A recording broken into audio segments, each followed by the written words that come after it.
technology. It takes a bit of getting used to. Good evening, all. This isn't a Halloween story. It's just a short story. I've taken up writing short stories since retiring. I just hope you like this one. It's called Believing. Damn it, damn it, damn it, muttered Marjorie. Her second salvo contained a much more colourful string of expletives.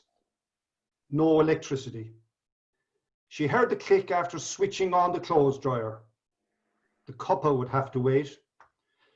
She grabbed her phone and lit a fag. Marjorie would pack up smoking in a few weeks, and this would be about the 15th year in succession she'd be giving up on her birthday. Tom, the electricity has gone again. It's the dryer that's causing it. I can't talk now, love. The sales figures are way down, and Jim has called a meeting. There's going to be trouble. And what am I to do? The kids will be home soon, and it's getting dark already. Do you expect us to sit here with a candle? Hold on a sec now. There's no need for the dramatics, Marge. Just plug out the dryer, flick the trip switch.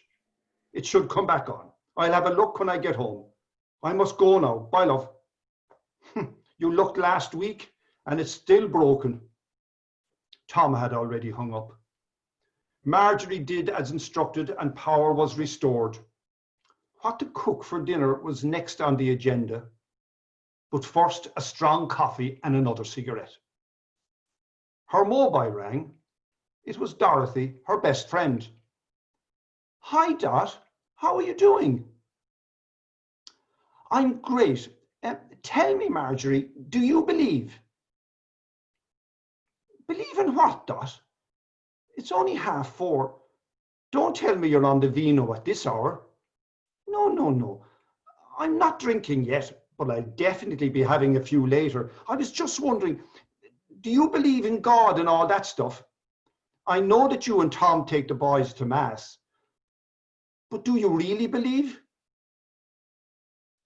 Dorothy, darling pet, you're my best mate and I love you to bits. But right now, I'm doubled up with period pains and the electricity is on the blink again. There's a heap of clothes in the tumble dryer and another on the kitchen table begging to be ironed. The kids will be starving. I haven't got a clue what's for dinner. And you want to talk about God? Are you cracking up? I'm so sorry, Marge, but it's just something that happened earlier when Catherine and Sandra has set me thinking. Oh my God, Dot, I'm so sorry. I forgot they were calling today. Just hang on a sec till I put a drop of milk in my coffee. Now, to answer your question, I suppose a lot of it is habit, but if push came to shove, I'd have to say that I do believe, but not too much. Now that we've solved the theological mystery, tell me how you got on with the terrible twosome. But first, how is your mum today? Oh, she's great, Marge. I called over this morning and the nursing home is delighted at how she's settling in. It's a beautiful place and the staff are fantastic. Poor mum. She thinks she's on a holiday. Yesterday, she told the girl that brought breakfast to pass on her compliments to the management. Oh, that's so nice.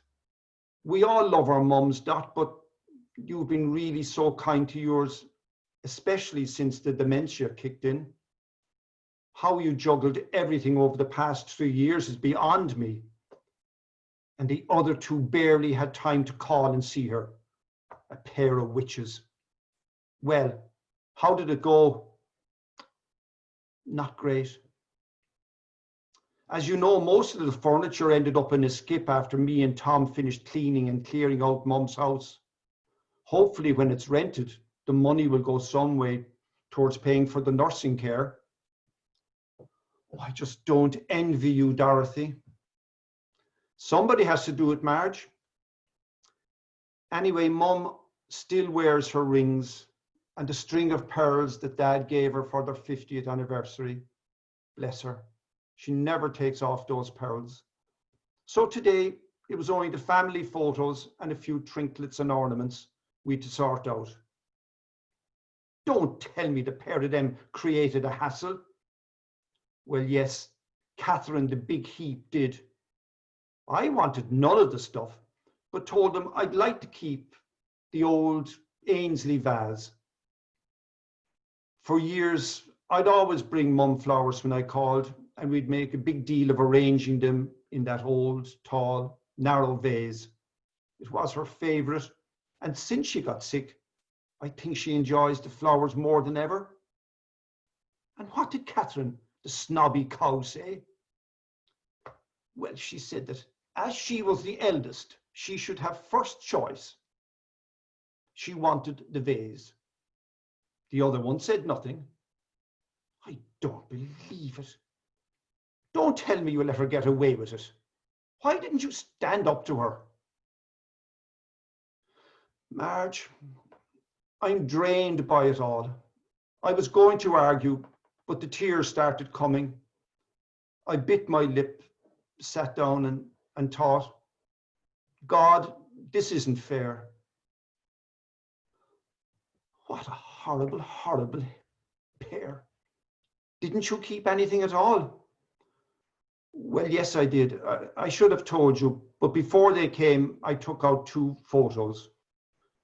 One was me, Mum and Dad on my first communion day. The other one was a lovely photo of Dad and me taken when I won the school's debating final. He was so proud that night, and it shows.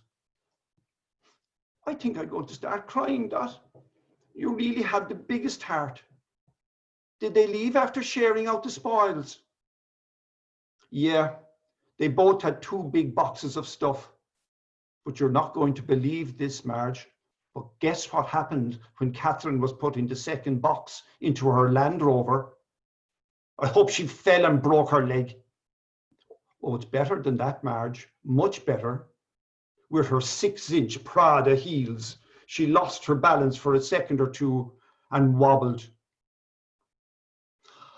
I thought she would drop the lot, but she held onto the box. But one thing fell out. Yep, the Ainsley vase. It's in about 1,000 pieces on the road. Oh my God, Dot, I don't believe it. That's exactly what I said. Oh my God, oh my God. Tell you something else, Marjorie. I think I'm a believer too. Thank you very much.